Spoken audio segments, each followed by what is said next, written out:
Welcome to day 3 of दोस्तों set theory NCERT के line by line episode में आप सबों का मैं बहुत बहुत स्वागत करता हूं। और दोस्तों आप लोग इस वीडियो को लगातार देखिए। मैंने इससे पहले काफ़ी सारे वीडियो बनाए हैं, एनडीए का भी वीडियो आएगा, ऐसा नहीं कि नहीं मैं नहीं डालूंगा, सारे वीडियो डाल रहा हूँ। चलिए स्टार्ट करते बिना रुके हुए। आज हमारा ये डे 3 होगा क्योंकि डे 2 में हमने एक्सरसाइज 1.1 का सॉल्यूशन देखा और डे 3 में हम इस कंसेप्ट को आगे कैरी करेंगे। एक बात मैं आपको बताता हूँ, सेट में मैंने एक बात को मैंने बताया था कि मैं इसको पढ़ने में एक्स दैट एक्स ही पढ़ूंगा क्योंकि इसको पढ़ने का एक और तरीका है, लेकिन मैं समय बचाने के लिए ऐसा काम करता हूँ। चलो देखो, हम जो पढ़ रहे हैं ना इसके बारे में पढ़ रहे हैं एम्प्टी सेट के बारे में, क्योंकि हम लोग सेट को लगातार देख रहे हैं। तो एम्प्टी सेट होता क्या है, एनसीईआरटी कैसे बताता है। कह रहे देखिए आपके पास एक सेट है, मान लीजिए एक्स बराबर x that x is a student of class 11th presently studying in school. ठीक है, कह रहे कि कोई इस विद्यालय में क्लास 11th के छात्र अभी पढ़ रहे हैं। ठीक है, अच्छा इसका मतलब ये हुआ कि हम विद्यालय जा सकते हैं, बच्चों की काउंटिंग कर सकते हैं और उसको देख सकते हैं। इसका मतलब क्या हुआ कि इस सेट में ना एक फाइनाइट नंबर ऑफ एलिमेंट्स है। ठीक है, मन निश्चित है कि निश्चित होगा। ठीक है, कि मतलब इतने ही बच्चे पढ़ रहे होंगे, एक निश्चित हम बता सकते हैं। एक सेट बी ले लीजिए। ठीक है, कह रहा है x the set x that x is a student presently studying in both class 10th and 11th। ठीक है, तो हम लोग वहाँ जा सकते हैं, इसी तरह से 10th और 11th के बच्चों को देख सकते हैं। ठीक है, लेकिन लेकिन लेकिन एक बात देखिए, अगर हम एक ऐसा सेट लेते हैं, ठीक है, जिसमें हम कह रहे हैं कि एक्स एक स्टूडेंट है presently studying in both classes 10th और 11th में। ठीक है, एक चीज़ देखिए, आप गौर से देखिएगा, यहाँ पर एक चीज़ पता चलता है कि एक ही छात्र, गौर से देखिए, एक ही राम नाम का छात्र है, ये 10th और 11th में नहीं पढ़ सकता है। ठीक है, ये बात तो सही है, किसी एक क्लास में पढ़ना पड़ेगा। ठीक है, तो हम जब जाएंगे तो किसी एक काउंटिंग इसमें करेंगे, तो इसका मतलब सेट बी जो है, सेट बी में कोई एलिमेंट नहीं है। अगर ठीक से देखे तो, अगर ऐसा देखे ना तो कोई बच्चा 10th में पढ़ेगा ना ही 11th में, एक साथ दो क्लास में नहीं पढ़ सकता है। इसका मतलब क्या हुआ कि इसमें कुछ भी नहीं होगा इस सेट में। तो अब आपको एम्प्टी सेट का डेफिनेशन बताया जाता है। दोनों एग्जांपल देखा आपने, एक एग्जांपल में 11th में बच्चे थे तो उसको मैंने काउंट किया, जबकि 10th और 11th में पढ़ने वाले बच्चे तो कोई नहीं होंगे जो 10th और 11th में पढ़ेगा। इसका मतलब वो सेट का पॉइंट खाली होगा। ठीक है, ओके। तो यहाँ पर देखिए कह रहा है कि a set which does not contain any element is called the empty set और द नल सेट और द वॉइड सेट। ठीक है, एक ऐसा सेट जो कि जिसमें कोई भी एलिमेंट ना हो उसे हम लोग एम्प्टी सेट कहते हैं। ठीक है, या नल सेट भी कहते हैं, नहीं कहते तू नल्ला है भाई घुबराई से। ठीक है, या वॉइड सेट, खाली खाली सेट, उसमें कुछ भी नहीं होगा। और डेफिनेशन के हिसाब से बी ए क्या एम्प्टी सेट है, जबकि ए एम्प्टी सेट नहीं है। आपने देखा था एम्प्टी सेट को हम लोग ब्रैसेस ऐसे ही देते हैं लेकर, नहीं तो फाई के द्वारा इंडिकेट करते हैं। ठीक है, चलिए कुछ एग्जांपल लेते हैं एम्प्टी सेट किसको कहते हैं। मान लीजिए ए बराबर एक्स, अच्छा दैट एक एक्स इस तरह से एक्स है कि एक्स का मान 1 से बड़ा है लेकिन 2 से छोटा है, और एक एक्स एक नेचुरल नंबर है। ठीक है, देखिए एक हमको बात आप बताइए कि सबसे पहली बात कि ए एक एम्प्टी सेट है। ठीक है, क्योंकि there is no natural number between 1 and 2, क्योंकि 1 और 2 के बीच में कोई नेचुरल नंबर नहीं होगा। बताइए होगा कोई? नहीं हो सकता ना। रेशनल नंबर हो सकता है लेकिन नेचुरल नंबर होगा नहीं होगा। इसका मतलब ये एम्प्टी सेट होगा। और दूसरा एग्जांपल देखिए कि एक्स स्क्वायर माइनस 2, अब मैं सदैट भी नहीं पढ़ूंगा, केवल ऐसा पढ़ रहा हूँ, एक्स स्क्वायर माइनस 2 बराबर 0, और कह रहा है एक्स एक रेशनल नंबर है। कह रहा है एग्जाम्पल में भाई ये भी इम्प्लिसिट होगा। क्यों क्यों होगा? क्योंकि अगर इस इक्वेशन में आप देखेंगे तो कोई भी एक्स का कोई भी सिंगल रेशनल नंबर नहीं है जो इसमें डालने के बाद ये 0 लेकर दे देता है। कोई भी सिंगल ऐसा रेशनल नंबर नहीं है। इसका मतलब ये भी हुआ एम्प्टी सेट। कह रहा है एक्स क्या इवन प्राइम नंबर है जो ग्रेटर देन 2 है। इवन प्राइम नंबर, आप एक बात सोचिए, सबसे छोटा प्राइम तो 2 है, और सबसे इवन प्राइम इनिशियल स्टेज में इसके अलावा कोई ऐसा प्राइम नंबर नहीं है जो इवन है। 2 एक इवन प्राइम है, सबसे छोटा प्राइम भी है। ठीक है, तो ये कहना मूर्खता होगा कि ये प्राइम नंबर एक्स को एक इवन प्राइम नंबर है जो कि 2 से बड़ा है। ऐसा कोई है ही नहीं कोई प्राइम नंबर। ठीक है, इसलिए तब ये एम्प्टी सेट होगा, उस सेट में कोई स्थान ही नहीं होगा। कह रहे एक्स स्क्वायर बराबर 4 और एक्स एक ऑड है। कह रहे डी एक एम्प्टी सेट है because the equation x square बराबर 4 सेटिस्फाई नहीं करेगा कोई भी ऑड वैल्यू। सही बात है, कोई भी ऑड वैल्यू लीजिए इस पर सेटिस्फाई नहीं होगा। इवन वैल्यू पे सेटिस्फाई होता है 2 का स्क्वायर 4, इसलिए भी empty set. Empty set basically कहते हैं किसको है, जिस सेट में कोई एलिमेंट ना, जिस सेट को डिफाइन नहीं किया जा सके उसे एम्प्टी सेट कहते हैं। ओके, या नल सेट या वॉइड सेट। अब आगे बात किया जाता है फाइनाइट और इनफाइनाइट सेट। देखिए फाइनाइट का मतलब ये होता है जो निश्चित है, ठीक है, और इनफाइनाइट का मतलब क्या हुआ कि जो निश्चित सेट ना हो, ठीक है। जैसे मान लीजिए ए बराबर 1 2 3 4 5 है, बी बराबर A B C D E F E G तक, ठीक है। सी बराबर मान लीजिए men living presently different parts of the world, C कोई है सेट जो कि जिसमें अलग अलग दुनिया में लोग रह रहे, ठीक है। अब एक चीज देखिए कि आप पहला वाला एग्जाम्पल में देखिए ए में 5 गो एलिमेंट है, ठीक है, और उसके बाद जो है बी में भी हम जा रहे हैं 6 गो एलिमेंट है, ठीक है, कोई नेचुरल नंबर है। लेकिन अब देखिए कह रहा है कि सी में जो एलिमेंट है वो हम नहीं जान रहे कितना एलिमेंट है, ठीक है। डिफरेंट पार्ट्स ऑफ वर्ल्ड में कितना आदमी रह रहे हैं, हमको क्या पता, कल को एक नया पैदा हो जाए तो मेरा मैथ गलत हो जाएगा ना, ठीक है। इसका मतलब ये इनफाइनाइट है, निश्चित नहीं, हम नहीं पता कर पाते, ठीक है। तो इसका मतलब क्या हुआ कि by number the element of a set S is we mean the number of distinct element the set. और कोई भी नंबर से अगर हम बात करें, सेट की नंबरिंग की बात करें, तो हम इसको एन एस इस तरह से दिखाते हैं, ठीक है। जहां पर कह रहा है कि भाई अगर इफ ऑफ एन एफ एक नेचुरल नंबर है तो वो एक एस एक non empty set finite set होगा, ठीक है, नॉन एम्प्टी, ठीक है। अगर कोई नेचुरल नंबर आ गया तो नॉन एम्प्टी होगा ना। एक सेट एग्जांपल लीजिए, कंसीडर कीजिए, ठीक है। Consider set of natural number, we see the number of elements of the set is not finite since there are infinite number of natural number. हम कोई नेचुरल नंबर की सेट की बात करते हैं, इसका मतलब हमको नहीं ना पता उसमें कितना नेचुरल नंबर होगा। सेट तो है लेकिन वो नॉन फाइनाइट है। मतलब नॉन फाइनाइट का मतलब क्या, फाइनाइट नहीं है, ठीक है, ओके। इसका मतलब कोई भी सेट होगा नेचुरल नंबर का, वह इनफाइनाइट सेट होगा, क्योंकि हमको नहीं पता उसमें नंबर ऑफ एलिमेंट क्या होगा। अगर कोई भी नंबर ऑफ एलिमेंट हम दिखाते, जैसे ए में नंबर ऑफ एलिमेंट की बात करें तो एन ए बराबर हम क्या बोल देंगे 5, बी में बात करें एन बी बराबर कितना बोल देंगे 1 2 3 4 5 और 6, ठीक है। और एन सी बराबर बोलेंगे भाई इनफाइनाइट, हमको नहीं पता कितना होगा, ठीक है, ओके। तो किसी भी सेट का नंबरिंग करने के लिए एन ए मने पहला वाला सेट, एन बी मने ये आपका ये सेट हो गया, जो नाम है उसका लेकर एन बराबर नंबर वो रिप्रेजेंट करता है, ठीक है, ओके। अच्छा एक चीज देखिए, डेफिनेशन नंबर 2, ठीक है। एक तो डेफिनेशन नंबर 1 था कि जिसमें एक फाइनाइट एलिमेंट है उसको फाइनाइट सेट कहते हैं। ए सेट विच इज एम्प्टी और consist a definite number of element is called finite, otherwise the set is called infinite. देखिए एक बात इसमें कह रहा है, इस पर गौर कीजिएगा, कई बार आपको असर्शन में पूछ देगा। कह रहा है a set which is empty और consist a definite number of element is called finite. कह रहा है एक सेट जो खाली भी हो और जिसमें कुछ नंबर ऑफ एलिमेंट्स मिले आपको, उसे फाइनाइट सेट कहते हैं। कोई आपसे पूछेगा क्या फाइनाइट सेट एम्प्टी हो सकता है, तो उत्तर होगा यस, नहीं तो बाकी जो सेट्स होंगे वो इनफाइनाइट्स होंगे, ठीक है। कुछ एग्जांपल्स ले लेते हैं। Let W be the set of days of the week, यानी डब्ल्यू फाइनाइट है क्योंकि हम दिन गिन सकते हैं कितना होगा। मान लीजिए एस कोई सेट है, सॉल्यूशन इक्वेशन का एक्स स्क्वायर माइनस 16 बराबर 0, हाँ एक्स का मान 4 होगा और 1 -4 होगा, इसका मतलब एस फाइनाइट है, नंबर ऑफ एलिमेंट इसमें 2 होंगे। जी कोई पॉइंट है लाइन पर, तो ये आप एक लाइन मान लीजिए, इस पर कितना बारीक पॉइंट होगा हमको थोड़ी ना पता है, कितना छोटा छोटा पॉइंट होगा हम जानते, कोई नहीं जानते। इसमें आप कितना छोटा छोटा पॉइंट आप बता सकते, कितना छोटा छोटा इसमें पॉइंट होगा, नहीं बता सकते। तो इसका मतलब क्या हुआ दोस्तों, इसका मतलब हुआ ये इनफाइनाइट सेट होगा, राइट। चलिए, when we represent a set in the roster form, we write all the elements of set within the braces. It is not possible to write all the elements of infinite set within the braces because the number of elements such set is not finite. कह रहा है जो infinite set है उसको braces के अंदर में नहीं लिखा जाता क्योंकि वो निश्चित नहीं होता है, ठीक है।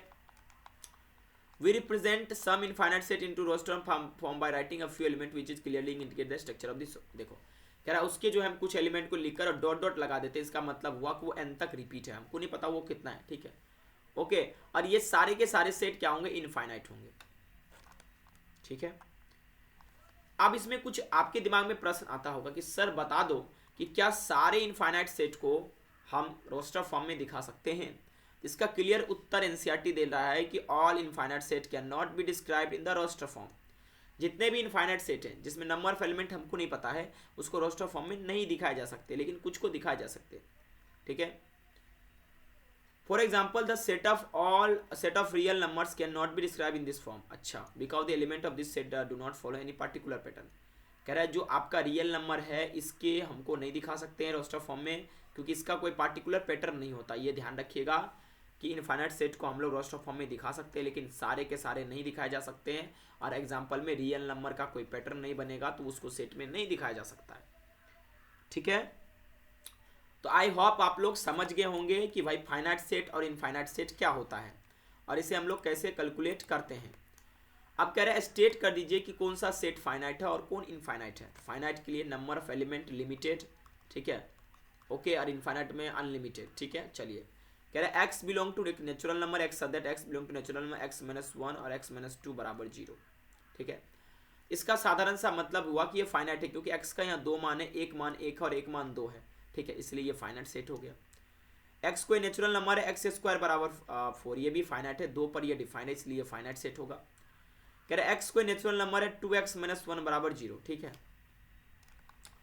इसका मतलब ये हुआ कि 2x माइनस 1 बराबर 0, तो कहने का मतलब क्या हुआ कि जो गिवन सेट है, ठीक है, ये नेचुरल नंबर है अगर, तो नेचुरल नंबर भाई फ्रैक्शन में नहीं होता, 2x बराबर 1, इसलिए x बराबर 1/2 हो गया, ठीक है।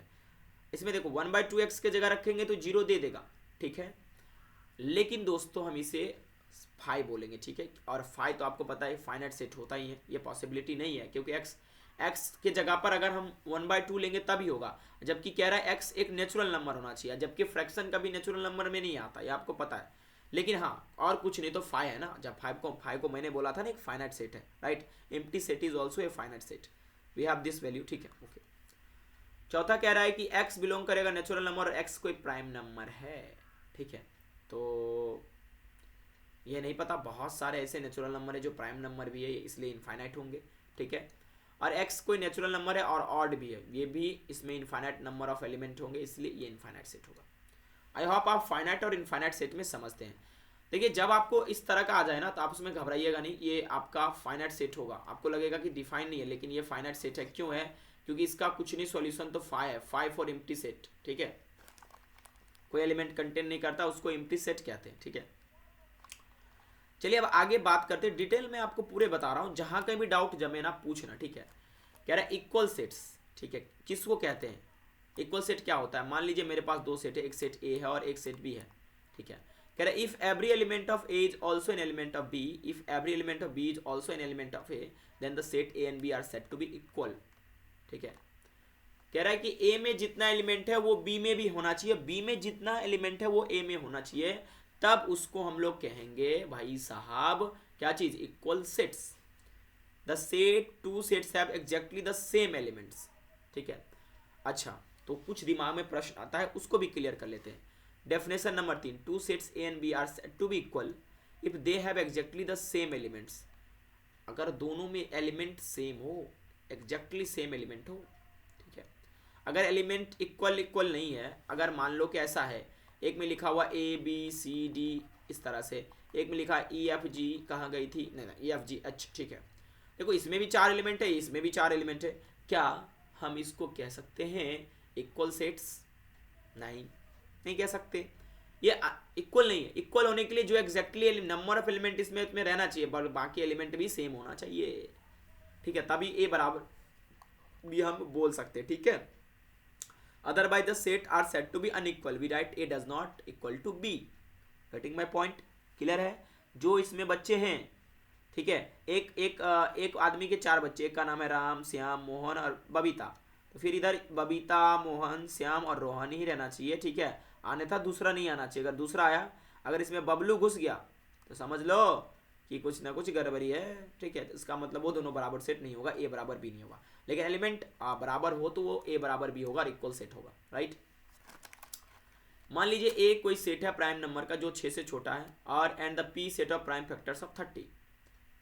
कह रहा है कि जो आप कह रहा है कि एग्जाम्पल देखिए जिसमें आपको प्राइम नंबर है वो आपके 6 से छोटा है, ठीक है। तो हम एक सेट ले लेते हैं, ठीक है, जिसमें हमारा प्राइम नंबर 6 से छोटा होगा, ठीक है।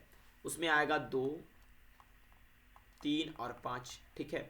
और एक प्राइम फैक्टर है 30 का, तो 1 है, 2 है, 3 है, 5 है, 6 भी है, ठीक है, ओके।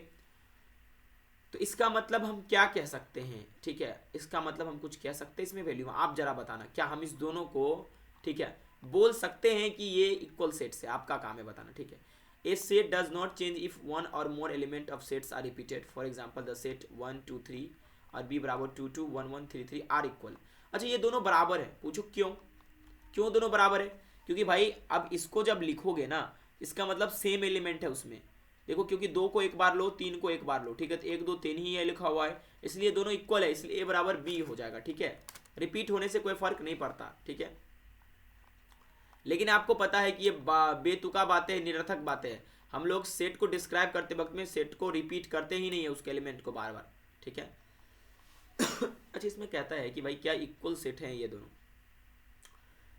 चलिए चेक करते हैं। कह रहा ए बराबर 0 और बी बराबर है x 15 से बड़ा होना चाहिए और 5 से छोटा होना चाहिए। ए भाई का बोल दिए तू, 15 से बड़ा और 5 से छोटा, ये तो माना 0 बिलोंग करेगा ये का, ठीक है। लेकिन ये 0 और किसी भी set B C D E में नहीं है, ठीक है। इसका मतलब ये कह सकते हैं कि भाई ए बराबर बी नहीं है, ना ही ए बराबर सी है, ना ही ए बराबर आपका क्या डी है, राइट, या ए बराबर ई है, ठीक है। अच्छा, इसका मतलब यहाँ पर देखो बी में ये पॉसिबिलिटी नहीं है कि x का मान 15 से बड़ा होगा और 5 से छोटा होगा, इसलिए 5 हो गया। जैसे ही 5 हो गया तो एम्प्टी सेट हो गया। इसका मतलब तब b ना तो c के बराबर होगा, ना ही b d के बराबर होगा, ना ही b e के बराबर होगा। अब देखिए c बराबर 5 है, तो 5 अगर आएगा वैल्यू तो इसका मतलब ये हुआ कि 5 वाला जो वैल्यू आपका है किस में बिलोंग करता है, e में बिलोंग करता है 5, तो c बराबर e हम कह सकते हैं, क्योंकि इसमें जब हम इसका सॉल्यूशन करते हैं ना तो इसका वैल्यू आता है, ठीक है, -5,5। इसका मतलब क्या हुआ कि हमारा वैल्यू बिलोंग करता है ये 5, तो c बराबर e हो जाएगा, ठीक है। ठीक है दोस्तों, तो इसका मतलब जो जो वैल्यू सेम है तो हम कह सकते हैं भाई इक्वल है, ठीक है। इक्वल सेट है, जिसमें सेम वैल्यू नहीं है तो इक्वल सेट नहीं होगा। x बराबर 5, इसमें भी x बराबर 5 आ रहा है, तो कह सकते हैं इक्वल सेट है, ठीक है। ओके, तो यहाँ पर हमारा जो है c बराबर केवल e ही होगा, बाकी आपका कोई भी पॉसिबिलिटी नहीं है। ओके, कह रहा है कि कौन सा पेयर सेट का इक्वल है, जस्टिफाई कीजिए आपका आंसर। कह रहे हैं एक लेटर है एल वाई और बी में एक लेटर है लो एल, ठीक है, क्या ये दोनों बराबर है, चेक करते हैं। अच्छा, जब एल वाई को लिखेंगे ए एल ओ वाई लिखेंगे, जब लो एल को लिखेंगे तो कैसे लिखेंगे बताओ, ठीक है। तो x and B are equal set. देखो आपको मैंने बोला था ना रिपीटेशन अलाउ नहीं होता, तो इसको हम ऐसे लिख देंगे और दोनों में सेम एलिमेंट है, क्योंकि लो एल में भी एल एक कटेगा, ओ वाई एल बचेगा, ओ वाई ए एल इसमें भी है, इसलिए ए बराबर बी हो जाएगा, ठीक है। ओके, और दूसरा कह रहा है एन कोई इंटीजर है और एन स्क्वायर का जो मान है 4 से बराबर या 4 से छोटा है, ठीक है, और बी इस तरह से एक वैल्यू दिया गया, तो इसको सॉल्व करके चेक करेंगे तो ए का मान हमको इतना आता है और बी का मान इतना आता है। देखो अब 0 तो ए में है, 0 बिलोंग कर रहा है ए में, लेकिन 0 बी में नहीं है। इसका मतलब ये दोनों इक्वल सेट्स नहीं है, क्योंकि मैंने इक्वल सेट्स का डेफिनेशन आपको शुरू में बताया था। इक्वल सेट उसी को कहेंगे जब दोनों का एलिमेंट सेम हो, ठीक है। जब दोनों का एलिमेंट सेम नहीं होगा तो इक्वल सेट नहीं होगा। सेम होने का सेंस वही बोले ना, एक माँ के 4 बच्चे, चारों को उलट फेर के रख दो, वही बात होगा, ठीक है। और कुछ नोशंस आपको ध्यान रखने पड़ेंगे कि क्या बात है भाई कि रिपीटेशन अलाउड नहीं होते, ठीक है, इसलिए इस बात को ध्यान में रखते हुए आप बनाएंगे, ठीक है। अगर कहीं पर डाउट जमता तो वो जरूर पूछना। आज का लेक्चर हम लोग यहीं तक रखेंगे और अगले वीडियो में और बहुत सारे चीज़ों को करेंगे। एक्सरसाइज 1.2 का सॉल्यूशन आपको दिखाएंगे और उसके बाद अगर कोई डाउट बनता है तो पूछेगा, सबसेट के बारे में आपको बताएंगे, ठीक है।